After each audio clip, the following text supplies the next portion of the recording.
Chapter 3, Section 6, Compound Inequalities. A compound inequality uses the words and or to combine two inequalities. The solutions to a compound inequality involving and is any number that makes both inequalities true.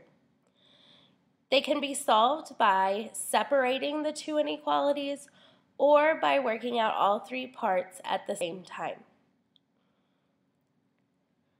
An example of a compound inequality using and says what are the solutions of -2 is less than x plus 2 is less than or equal to 5. Graph the solutions. Notice that we have two inequality signs, therefore we have two different inequalities that are being combined. These could be separated to -2 is less than x plus 2 and x plus 2 is less than or equal to 5. I am going to show you the second way that we can solve these. You could take these two separate inequalities and you could solve them, and then you could graph them on the number line, and that would be fine. I'm going to show you the way that we can do this, solving all three parts at the same time. So I'm going to start with the original inequality, -2 is less than x plus 2 is less than or equal to 5. Our goal when we're solving a compound inequality is still to get the variable by itself. So if you notice in the middle of the two inequality signs, I have x plus 2. So I'm adding 2 to my variable. I use inverse operations to get x by itself, so I need to subtract 2. And now instead of saying subtract 2 from both sides, I'm going to subtract 2 from all three sides, or all three parts on for the inequality sides. When I do that, my x plus 2 and then minus 2 cancels out, so I'm only left with x. And you're going to do -2 minus 2, which is -4, is less than x, is less than or equal to 5 minus 2 is 3. When you're graphing this inequality, we need an open circle at -4 because the first inequality that we're talking about is -4 is less than x. So I'm going to have an open circle at -4. Now, the next circle that I need, or dot that I need, is for the second inequality, which is x is less than or equal to 3. X is less than or equal to 3, I need a closed dot at 3.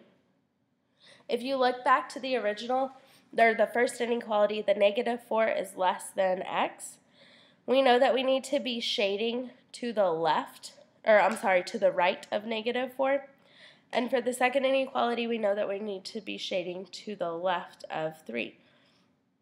When we shade and compound inequalities, they're going to be shaded in between the 2 points.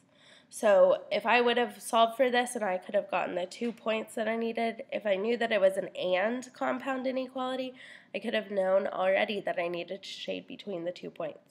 Notice I still have open circles and closed circles depending on if it's just a less than or if it's less than or equal to. The or compound inequalities.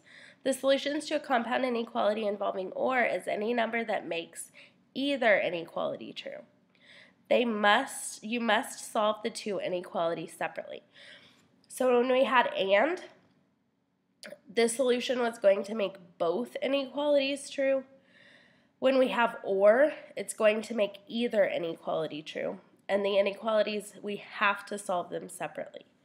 So when we have the inequality 2n minus 1 is less than -3, or -3n plus 2 is less than -4, and then it says graph the solutions. Notice I have the word or, which is a huge indicator that I'm going to be that I have an or inequality, compound inequality. They've already given us two different inequalities, so I'm going to solve the first one first. I'm going to solve 2n minus 1 is less than -3. I'm going to do this the same way that I've been solving inequalities so far. So I'm going to add 1 to both sides. I get 2n is less than -2. Now I need to divide by 2 on both sides. I'm dividing by a positive, so nothing happens to my inequality sign, and I'm left with n is less than -1. Now I need to solve the next inequality, which was -3n plus 2 is less than -4. First thing I need to do to solve this inequality is subtract 2 from both sides. When I subtract 2 from both sides, I have -3n is less than -6. I'm multiplying n by -3. The opposite of multiplying by a -3 is dividing by a -3. Notice I'm dividing both sides by a negative, so my sign does flip.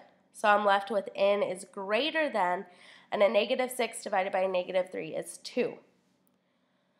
So to graph the first inequality, n is less than -1, I need an open circle at -1.